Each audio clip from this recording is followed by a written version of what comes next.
2026년 지방직 9급 문제 풀겠습니다.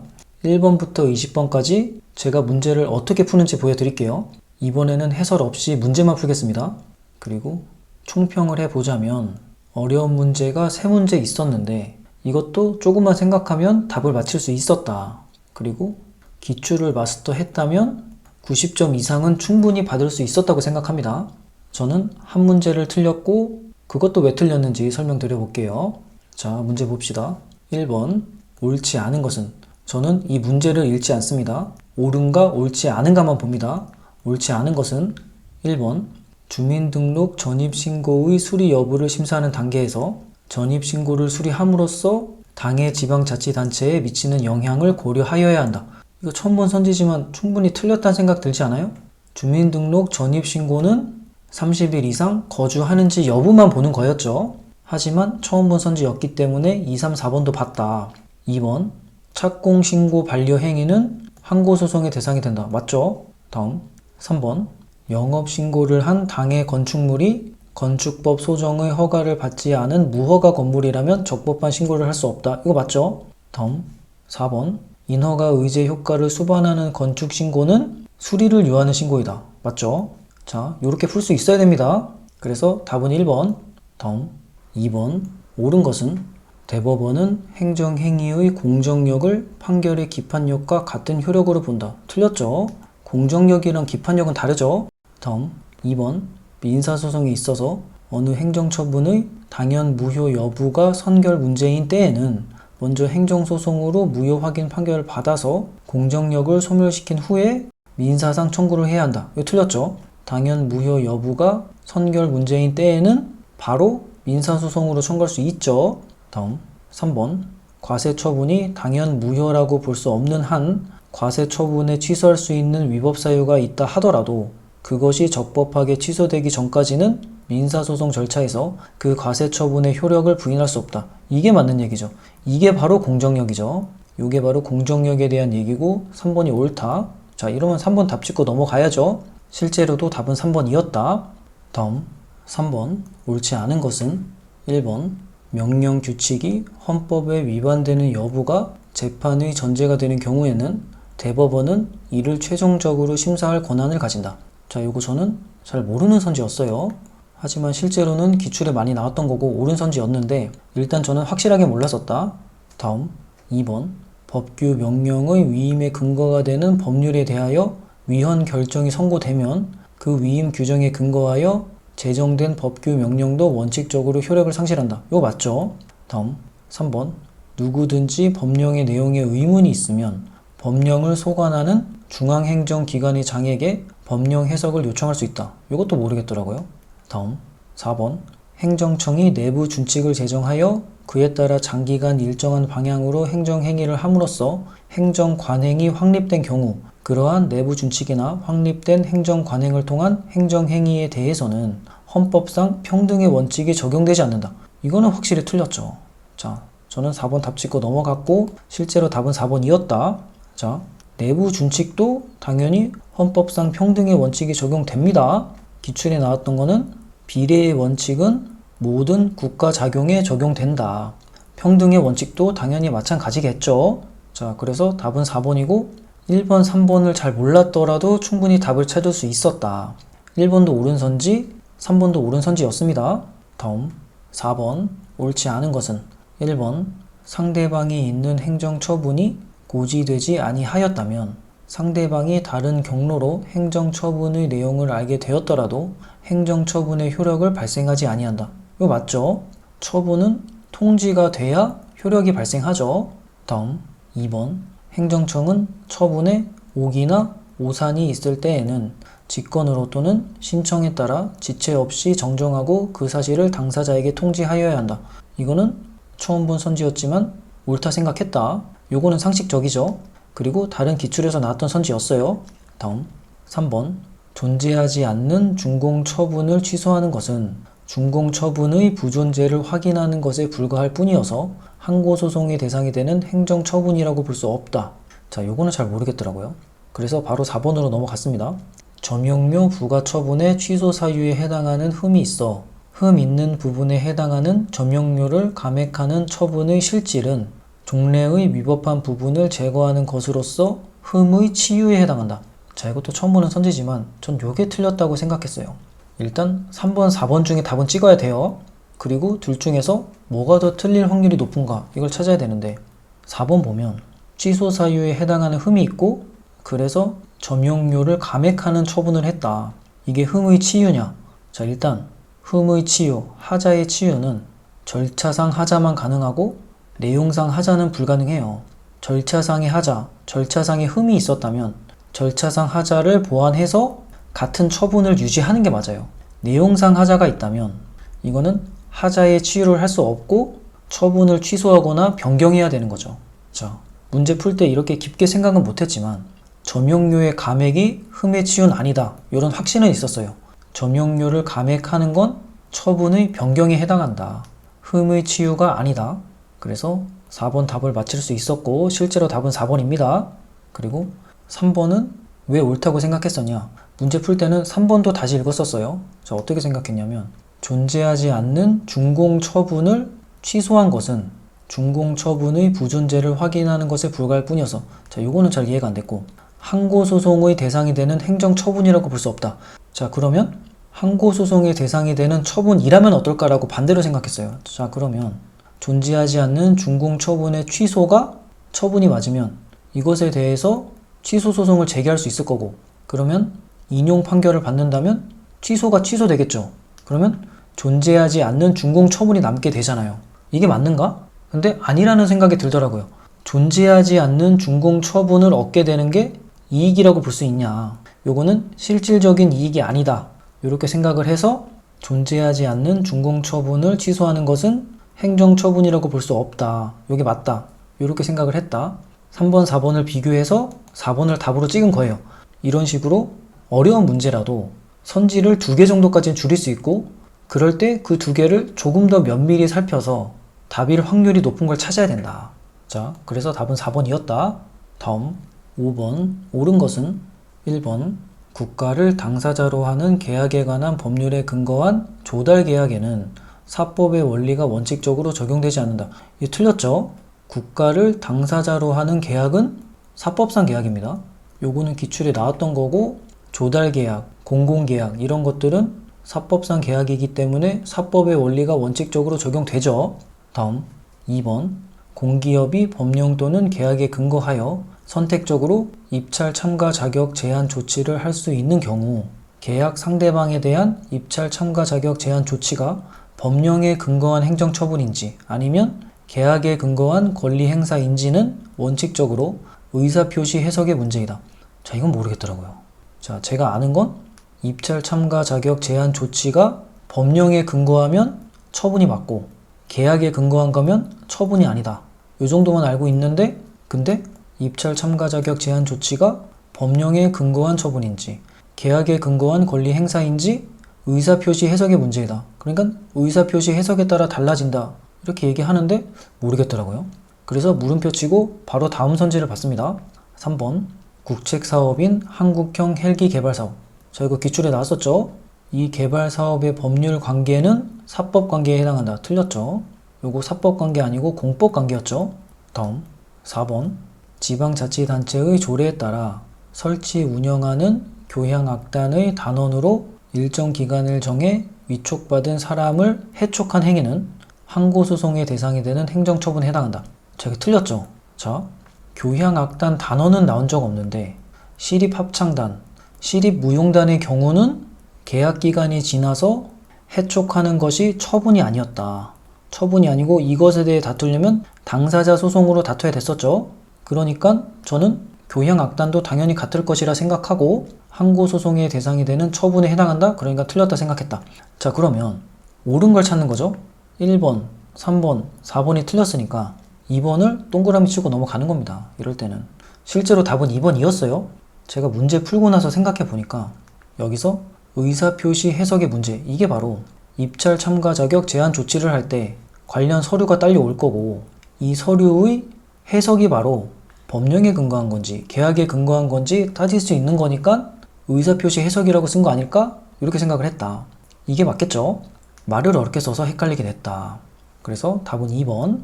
다음 6번 옳지 않은 것은 1번 직위 해제 처분을 하는 경우 사전 통지 및 의견 청취에 관한 행정절차법의 규정이 적용되지 않는다. 이거 맞죠? 2번 고시의 방법으로 불특정 다수인을 상대로 의무를 부과하거나 권익을 제한하는 처분을 하는 경우 행정절차법에 따라 그 상대방에게 의견 제출의 기회를 주어야 한다. 이거 틀렸죠? 확실히 틀렸죠? 자, 2번 답 찍고 넘어가야 됩니다. 고시라서 불특정 다수로 의무를 부과하는데 어떻게 그 많은 사람에게 의견 제출의 기회를 줄 수 있겠어요? 고시는 상대방에게 의견 제출의 기회를 주지 않아도 됩니다. 실제로 2번이 정답입니다. 다음 7번 옳지 않은 것은 1번 정보의 공개를 청구하는 자가 말로써 정보의 공개를 청구할 때에는 담당 공무원 또는 담당 임직원의 앞에서 진술하여야 한다. 이거 처음 본 선지지만 충분히 옳다고 생각할 수 있죠. 정보 공개 청구할 때 담당 공무원이나 담당 임직원 앞에서 진술해야겠죠. 다음 2번 공공기관은 공개 청구된 공개 대상의 정보의 전부 또는 일부가 제3자와 관련이 있다고 인정할 때에는 그 사실을 제3자에게 지체 없이 통지하여야 하며 그의 의견을 들어야 한다. 저희 틀렸죠? 제3자에게 통지해야 되는 건 맞는데 의견을 들어야 한다가 아니고 의견을 들을 수 있다죠. 자, 이거 틀렸다. 이렇게 확실할 때 2번 답 찍고 넘어가야 됩니다. 그래야 시간을 단축할 수 있어요. 제가 기출을 확실하게 암기해야 된다고 하죠. 2번이 실제로 정답입니다. 다음 8번 옳지 않는 것은 1번 국가배상법이 정한 배상 청구의 요건인 공무원의 직무에는 권력적 작용만이 아니라 행정지도도 포함된다. 맞죠? 행정지도, 이게 비권력작용이죠. 다음 2번 헌법재판소 결정에 따르면 교육인적자원부 장관, 그러니까 교육부 장관 나왔죠? 자, 그러면 학칙 시정 요구, 요거 찾아야죠. 자, 요거는 헌법 소원의 대상이 되는 공권력의 행사라고 볼 수 있다. 맞죠? 학칙 시정 요구는 헌법 소원의 대상이고 공권력 행사 맞다. 다음 3번 세무당국이 주류 제조회사에 대하여 특정 업체와의 주류 거래를 일정 기간 중지하여 줄 것을 요청한 행위는, 자, 주류 거래 중지 나왔어요. 자, 이런 바로 항고소송의 대상이 된다. 틀렸죠? 주류 거래 중지 요청은 항고소송의 대상 아니죠? 이거 암기하고 있어야 돼요. 자, 3번 답 찍고 넘어가야 되는 겁니다. 자, 4번도 한번 볼까요? 행정절차법에 따르면 행정기관은 행정지도의 상대방이 행정지도에 따르지 아니하였다는 것을 이유로 불이익한 조치를 하여서는 안 된다. 이것도 확실히 맞죠? 다음 9번 옳지 않은 것은 1번 양벌 규정에 의한 영업주의 처벌은 금지 위반 행위자인 종업원의 처벌에 종속하는 것이므로, 자, 벌써 틀렸죠? 종업원의 범죄 성립이나 처벌은 영업주 처벌의 전제 조건이 된다. 틀렸다. 자, 양벌 규정에서 종업원의 처벌은 영업주 처벌의 전제 조건이 아니죠. 자, 이거 확실히 알고 있어야 돼요. 1번 답 찍고 넘어가야 됩니다. 이런 문제를 빨리 풀어야 시간을 아낍니다. 답은 1번이 맞아요. 다음 10번 옳지 않는 것은 갑은 X지방 하천의 하천 부지에서 토석을 채취하기 위하여 하천관리청인 Y도지사에게 점용 허가를 신청하였다. Y도지사는 갑에게 점용 허가를 하면서 그 기한을 허가일로부터 2년까지로 정하는 한편 허가일로부터 1년 안에 해당 하천 부지에 인접한 토지를 매입한 후 하천 오염 방지를 위한 저류시설을 조성하여 Y도에 기부 체납할 것을 내용으로 하는 부담을 부과하였다. 자, 선지 봅시다. 1번 하천 부지 점용 허가 여부는 Y도지사의 재량에 속하므로, 맞죠? 법령상 근거가 없더라도 Y도지사는 점용 허가를 하면서 부관을 붙일 수 있다. 자, 이거는 맞죠? 재량행위의 경우는 법령상 근거가 없더라도 부관을 붙일 수 있죠. 이거 맞다. 다음 2번 갑은 2년의 기한에 대해서는 독립하여 행정소송을 제기할 수 없다. 이거 맞죠? 독립하여 행정소송을 제기할 수 있는 거는 부담밖에 없죠. 기한은 독립하여 행정소송 제기할 수 없다. 다음 3번 갑이 허가일로부터 1년 안에 기부 체납을 이행하지 아니하면 점용 허가는 실효된다. 요게 틀렸죠. 1년 안에 기부 체납을 이행하지 않으면 행정청이 허가를 철회할 수 있는 거지. 철회를 할 수 있는 것이지 점용 허가가 곧바로 실효되는 게 아니다. 행정청이 허가를 철회하면 철회되는 거고 철회 안 하면 철회 안 되는 거죠. 요거는 기출에서 많이 물어보는 거였다. 당연히 알고 있었어야 되고, 그래서 답은 3번. 4번도 한번 볼까요? Y도지사는 점용 허가를 한 후에도 갑의 동의가 있는 경우에는 종전의 부담을 변경할 수 있다. 이거 맞죠? 부담을 변경할 때는 당사자의 동의가 있으면 가능했죠? 자, 답은 3번이다. 11번. 옳은 것만 모두 고르면 기억, 대통령령을 공포한 날부터 시행하는 경우에는 공포한 날을 시행일로 한다. 이거 맞죠? 자, 그러면 기억 맞으니까 표시하면 3번은 제끼고 다음 니은 불령을 공포한 날부터 일정 기간이 경과한 날부터 시행하는 경우 불령을 공포한 날을 첫날에 산입하지 아니한다. 이것도 맞죠? 자, 니은도 맞다. 그러면 2번 제끼고 1번, 4번 중에 답이 있겠네요. 자, 기억 니은 선지 최신 기출에서 봤던 거죠? 2024년 국가직에 나왔던 게 그대로 나왔어요. 자, 이거 당연히 암기하고 있어야 됩니다. 다음 디귿 불령을 공포한 날부터 일정 기간이 경과한 날부터 시행하는 경우 그 기간의 말일이 토요일 또는 공휴일인 때에는 그 말일의 다음 날로 기간이 만료한다. 이거 틀렸죠? 기간의 말일이 토요일이면 토요일에 만료하는 거였죠? 그래서 디귿 틀렸고 그러면 정답은 1번.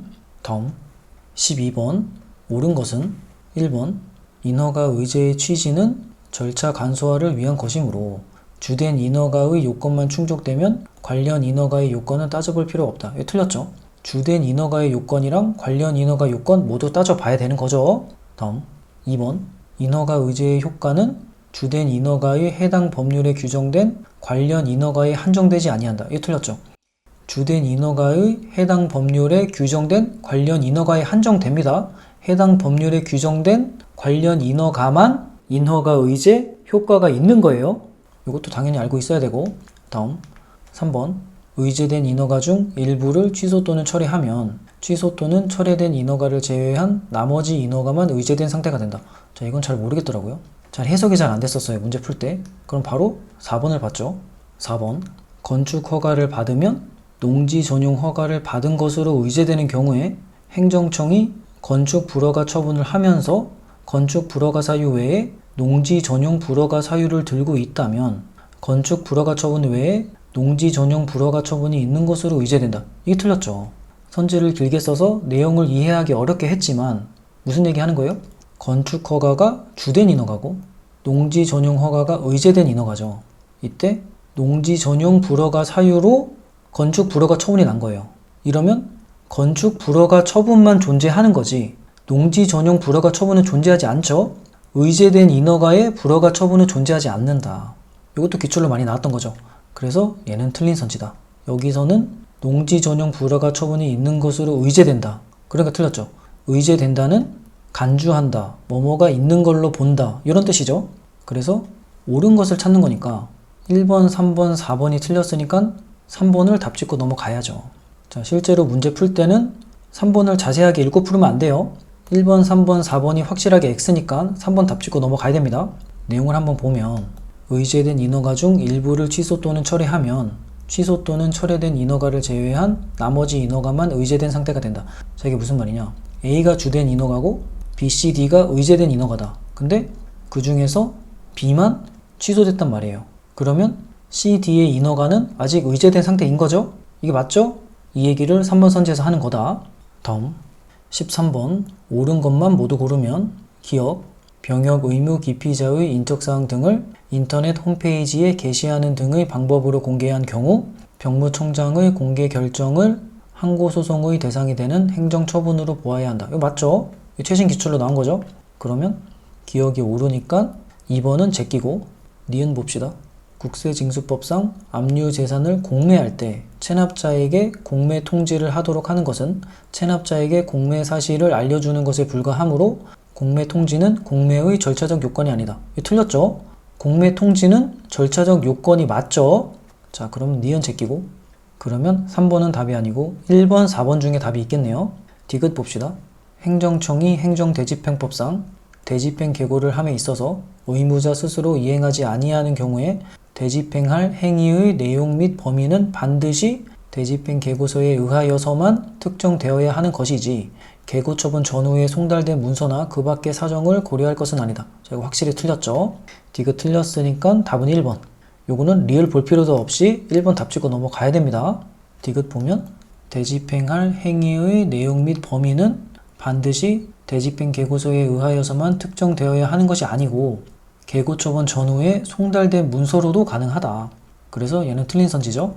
다음 14번 옳은 것은 1번 영주물의 설치 관리상의 하자는 그 영주물을 이용하는 자에게 위해를 끼칠 위험성이 있는 경우에 하나여 인정되며 영주물을 이용하지 아니하는 제3자에게 피해를 입히는 경우에는 인정될 수 없다. 이건 틀렸죠? 처음 보는 선지이긴 했는데 영주물은 모든 국민이 이용하는 거죠. 영주물을 이용하지 아니하는 제3자에게 피해를 입히는 경우에도 영주물의 설치 관리상의 하자는 인정되죠. 인정될 수 없다는 틀렸다. 다음 2번 공무원의 직무상 경과실로 인한 불법 행위의 경우에도 피해자에 대한 공무원 개인의 손해배상 책임은 면제되지 않는다. 틀렸죠? 공무원의 경과실인 경우는 공무원 개인의 손해배상 책임은 면제됩니다. 다음 3번 어떠한 행정처분이 항고소송에서 취소되었다면 그 기판력에 의하여 곧바로 국가배상 책임이 인정될 수 있다. 이것도 틀렸죠? 행정처분이 항고소송에서 취소되었더라도 곧바로 공무원의 위법행위가 인정되는 게 아니고 그러니까 곧바로 국가배상 책임이 인정되는 게 아니죠. 이건 틀렸고 다음 4번 영주물이 설치 관리에 있어 완전 무결한 상태를 유지할 정도의 안전성을 갖추지 않았다고 하여 하자가 있다고 단정할 수는 없고 영주물 이용자의 상식적이고 질서 있는 이용 방법을 기대한 상대적인 안전성을 갖추는 것으로 족하다. 이게 맞죠? 영주물의 관리에 있어서 완전 무결한 안전성을 갖추는 게 아니고 상대적 안전성, 여기서는 상대적 안전성이라고 표현했지만 통상적인 안전성을 갖추는 것으로 족하다. 이게 맞죠? 그래서 답은 4번. 다음 15번 옳지 않은 것은 1번 행정심판 재결의 내용이 행정심판위원회가 스스로 처분을 취소하는 것일 때에는 그 재결의 형성력에 의하여 당의 처분은 별도의 행정처분을 기다릴 것 없이 당연히 취소되어 소멸된다. 이거 맞죠? 여기서 행정심판 재결의 내용이 행정심판위원회 스스로의 처분을 취소하는 것일 때에는 이게 바로 취소 재결을 얘기하는 거고 취소 재결은 형성력이 있기 때문에 처분은 별도의 행정처분을 기다릴 것 없이 당연히 취소되어 소멸된다가 맞죠? 다음 2번 행정심판위원회는 처분 당시 존재하였거나 행정청에 제출되었던 자료뿐만 아니라 재결 당시까지 제출된 모든 자료를 종합하여 처분 당시 존재하였던 객관적 사실을 확정하고 그 사실에 기초하여 처분의 위법 부당 여부를 판단할 수 있다. 이거 맞죠? 이거 당연한 얘기 하는 거고 틀릴 만한 내용이 없죠? 다음 3번 이미 취소소송의 제소기간이 지난 후 행정청이 행정심판 청구를 할 수 있다고 잘못 알린 경우 그 잘못된 안내에 따라 청구된 행정심판 재결서 정본을 송달받은 날부터 다시 취소소송의 제소기간이 기산된다. 이게 틀렸죠. 자, 이거 답 찍고 넘어가야죠. 자, 행정청이 행정심판 청구를 할 수 있다고 잘못 알린 경우 행정심판은 가능하지만 취소소송의 경우는 이미 제소기간이 지났다면 취소소송을 제기할 수 없는 거죠. 불가쟁력이 발생했다면 행정청이 행정심판 청구를 할 수 있다고 잘못 알렸더라도 취소소송을 제기할 수 없다. 그러니까 행정심판 재결서 정본을 송달받은 날부터 다시 취소소송의 제소기간이 기산된다. 이건 틀렸죠. 그래서 답은 3번이다. 이거 길게 설명했지만 당연히 알고 있어야 되는 거죠. 자, 이 경우는 3번 답 찍고 바로 넘어갔다. 다음 16번 옳지 않은 것은 1번 법인의 주주가 법인에 대한 행정처분 이후의 주식 양수인인 경우에는 특별한 사정이 없는 한 그 처분에 대하여 법률상 직접적 구체적 이익을 가지는 것은 아니다. 자, 이건 모르겠더라고요. 그래서 바로 넘어갔었습니다. 다음 2번 수익적 처분을 받지 못한 자가 명백한 법적 장애로 인하여 자신의 신청이 인용될 가능성이 처음부터 배제되어 있는 경우에는 경원자에 대한 처분의 취소를 구할 정당한 이익이 없다. 제가 처음 보는 선지긴 했는데 옳다고 생각했어요. 왜 그랬냐? 이 명백한이란 단어 때문에 그랬다. 수익적 처분을 받지 못한 A라는 사람이 있는데 이 A는 명백한 법적 장애로 인해서 자신의 신청이 인용될 가능성이 처음부터 없던 거예요. 그런데도 불구하고 A는 경원자에 대한 수익적 처분의 취소를 구한 거죠. 이런 경우에는 정당한 이익이 없다. 옳다. 이렇게 생각을 했다. 물음표 치고 다음 3번 일반적인 시민 생활에 있어 도로를 이용만 하는 사람은 특별한 사정이 없는 한 도로의 용도 폐지를 다툴 법률상 이익이 없다. 이것도 처음 본 선지지만 맞다 생각했다. 그냥 도로를 이용하는 사람이 도로의 용도 폐지를 다툴 수는 없겠죠. 이게 상식적이다. 도로를 이용하는 사람 중에 특별한 사정이 있는 경우에만 도로의 용도 폐지를 다툴 법률상 이익이 있겠죠. 다음 4번 행정처분의 근거법규 등의 그 처분으로서 이루어지는 행위로 인하여 환경상 침해를 받으리라고 예상되는 영향권 범위가 구체적으로 규정되어 있는 경우에 환경상 이익에 대한 침해 또는 침해 우려가 있는 것으로 사실상 추정되어 원고 적격이 인정되는 사람에게는 그 영향권 내의 주민들을 비롯하여 건물, 토지를 소유하는 사람도 포함된다. 자, 이것도 모르겠더라고요. 그래서 1번, 4번 중에 답이 있겠다. 이렇게까지는 줄였고 4번의 경우는 결국 물어보는 게 환경상 침해를 받은 사람 중에서 원고 적격이 인정되는 사람이 그 영향권 내의 주민, 요거는 맞는데 건물, 토지를 소유하는 사람이 포함되냐? 이걸 물어보는 거잖아요. 근데 저는 이것도 포함된다는 생각이 들더라고요. 그래서 4번이 옳은 선지다라는 생각을 했고 1번은 법인의 주주에 대해서 기출이 나온 게 지위에 중대한 영향이 있을 때 원고 적격이 있다. 이 기출만 제가 풀어봤고 알고 있었어요. 근데 여기서는 주주가 법인에 대한 행정처분 이후의 주식 양수인인 경우에는 특별한 사정이 없는 한 그 처분에 대하여 법률상 직접적 구체적 이익을 가지는 것이 아니다. 그러니까 원고 적격이 없다. 이렇게 얘기하고 있죠. 그래서 이건 잘 모르겠다. 이렇게 생각하고 2번, 3번, 4번이 옳으니까 1번을 답으로 했어요. 그래서 틀렸다. 결론적으로는 16번을 틀렸습니다. 1번이 옳은 선지였다.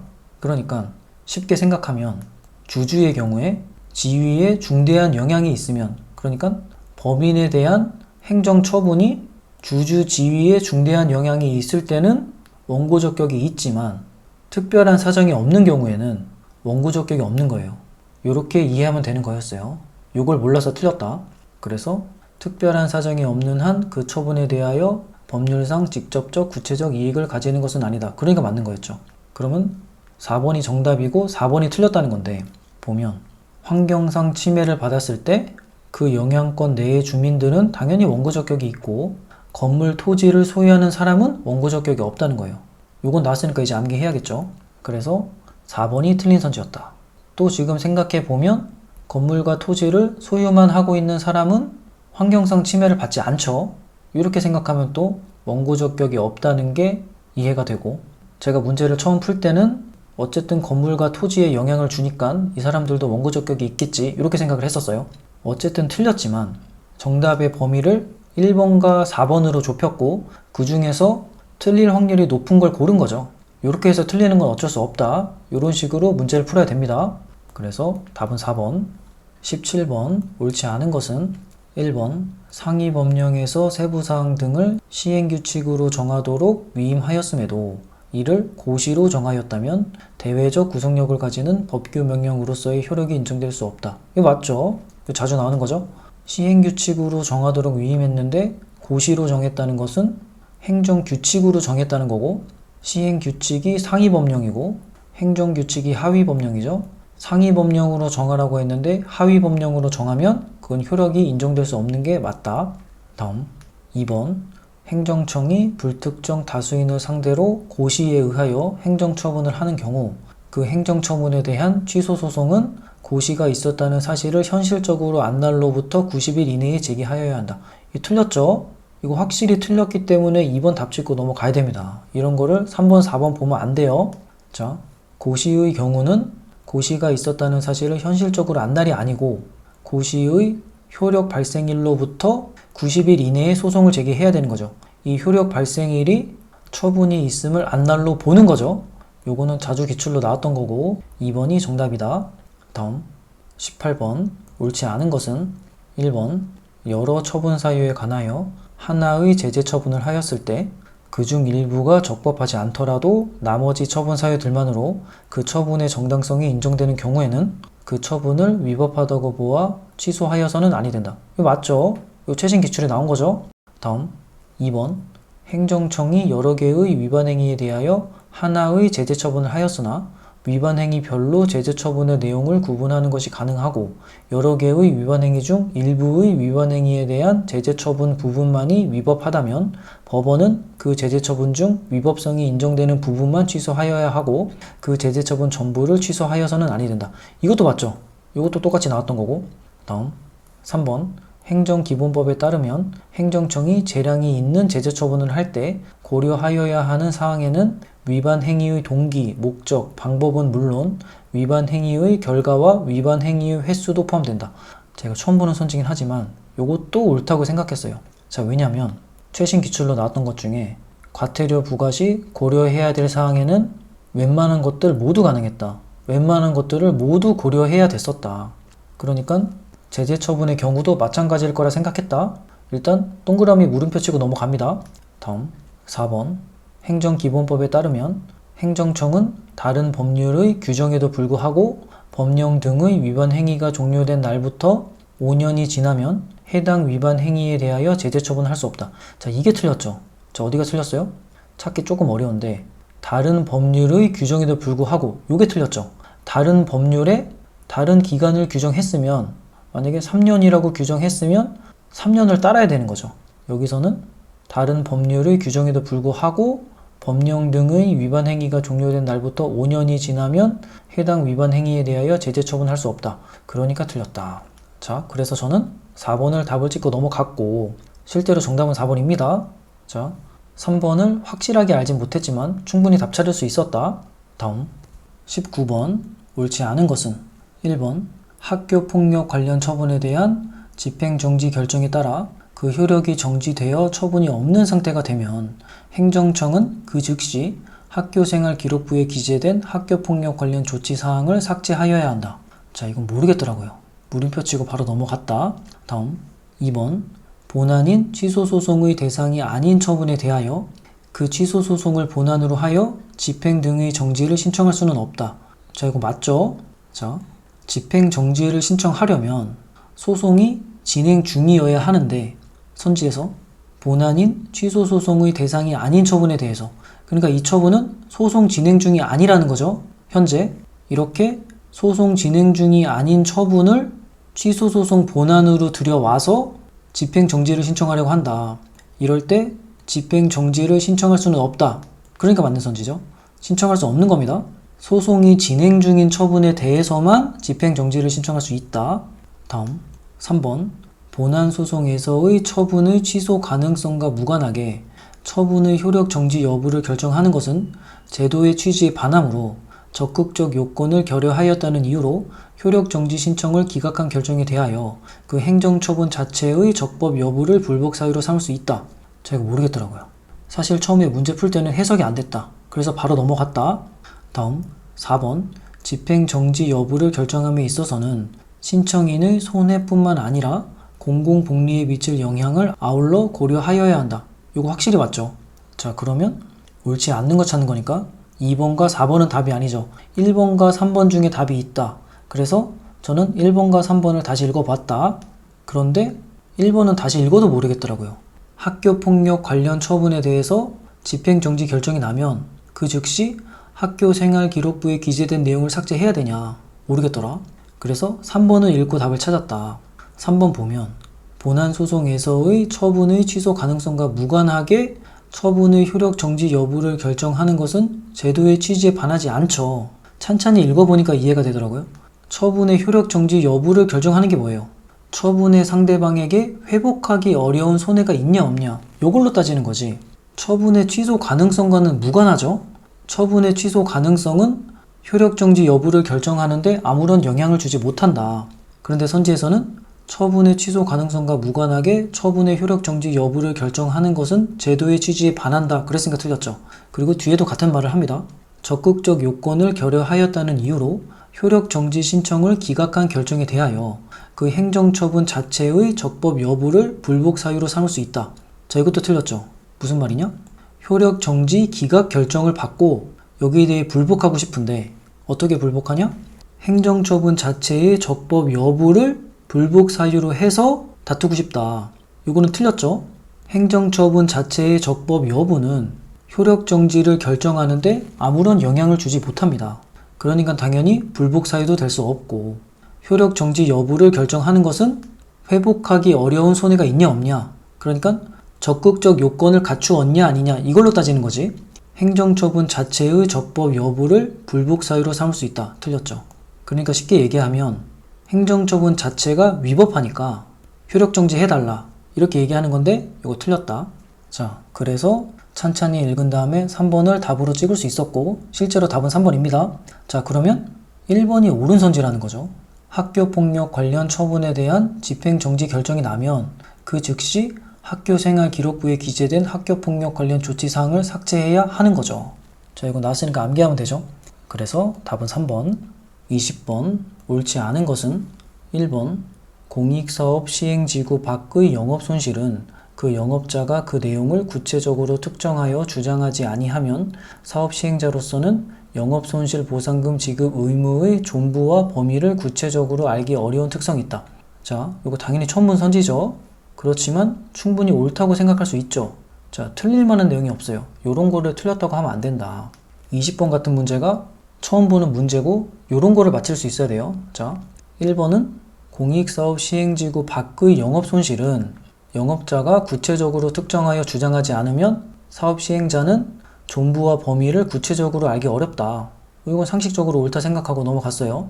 다음 2번 공익사업 시행지구 밖의 영업손실보상과 환경정책기본법 44조 1항의 환경오염의 피해에 대한 무과실 책임에 따른 손해배상은 근거 규정과 요건, 효과를 달리하는 것으로서 각 요건이 충족되면 성립하는 별개의 청구권이다. 이것도 충분히 옳다는 생각 들죠? 물음표는 치고, 자, 영업손실보상이랑 환경오염 피해에 대한 손해배상은 근거 규정과 요건, 효과를 달리하는 것으로 각 요건이 충족되면 성립하는 별개의 청구권이다. 이것도 물음표 쳤지만 확실히 옳다는 생각이 들었어요. 자, 다음 3번 영업자는 실질적으로 같은 내용의 손해에 관하여 공익사업 시행지구 밖의 영업손실에 대한 손실보상 청구권과 환경정책기본법 44조 1항에 따른 손해배상 청구권을 동시에 행사할 수는 없다. 자, 요거는 헷갈리긴 했는데 옳다는 생각이 들었어요. 자, 왜냐하면 힌트를 줬죠? 실질적으로 같은 내용의 손해에 관하여, 이럴 때 영업손실이랑 손해배상 청구권을 동시에 행사할 수 있냐, 헷갈리긴 했지만 일단 행사할 수 없을 것 같아서 물음표 동그라미 했다. 사실 요거는 되게 헷갈렸었어요. 그래서 바로 4번으로 넘어갔다. 저는 이때 3번과 4번 중에 답이 있다고 이미 생각을 했어요. 4번 공익사업의 시행 당시 발생한 사유가 아니라 공익사업의 시행 결과 설치되는 시설의 사용에 기인하여 휴업이 불가피한 경우는 공익사업 시행지구 밖 영업손실보상의 대상이 되지 않는다. 자, 이거 모르지만 틀렸다는 생각이 들더라고요. 자, 공익사업 시행 당시 발생한 사유면 당연히 손실보상 대상이 될 거고, 추가적으로 공익사업의 시행 결과 설치되는 시설의 사용에 기인하여 휴업이 불가피한 경우. 자, 이게 손실보상 되냐? 이것도 충분히 될 것 같더라고요. 공익사업의 시행 결과 설치가 될 수밖에 없고 그런 시설의 사용에 기인해서 발생하는 거면 손실보상이 되지 않을까? 이렇게 생각했고, 여기서는 영업손실보상의 대상이 되지 않는다. 그래서 틀렸다 생각했다. 3번이 물음표 동그라미 세모였으니까 4번을 답 찍고 넘어간 거죠. 틀릴 확률이 높은 걸로. 실제로 답은 4번이 맞았습니다. 그러면 3번이 옳은 선지였던 거죠. 이게 특이한 거죠. 실질적으로 같은 내용의 손해면 영업손실보상이랑 손해배상 청구를 동시에 행사할 수는 없다. 여기 맞다. 이중 배상이 금지된다는 내용이죠. 여기 맞더라. 자, 제가 문제를 어떤 식으로 푸는지 보여드렸고, 20번처럼 처음 보는 문제가 나오더라도 옳다고 생각되는 거를 확실히 제끼고 옳지 않을 확률이 높은 거 2개 정도만 남겨서 좀 더 면밀히 살펴보면 충분히 답을 찾을 수 있는 경우가 많다. 그래서 기출을 많이 풀어보고 출제자의 의도를 파악하는 연습을 해야 됩니다. 자, 아니 기출을 계속 풀고 많이 풀면 저절로 그거는 습득이 됩니다. 제가 국가직, 지방직 7급 기출으로 실전 연습을 했어요. 그러면 한 50% 정도는 모르는 게 나와요. 그렇더라도 70점, 80점, 90점, 100점도 맞은 적 있어요. 그 정도로 기출을 많이 풀면 감이 생기고 답을 맞힐 확률이 올라간다. 유튜브 보시는 분들 중에서 OX 문제를 풀어야 되냐? 사지선다 문제를 풀어야 되냐? 이런 거를 물어보는 분들도 있는데 무조건 사지선다. 그러니까 기출 문제를 풀어야 됩니다. 기출을 풀고 선지를 암기하고 선지 내용을 간단하게 정리하고 그리고 어떤 방식으로 틀리게 내는지 어떤 거를 함정을 파는지 이런 거를 계속 공부하고 습득해야 된다. 자, 다음에는 2026년 지방직 9급 해설 강의를 찍도록 하겠습니다. 자, 고생하셨습니다.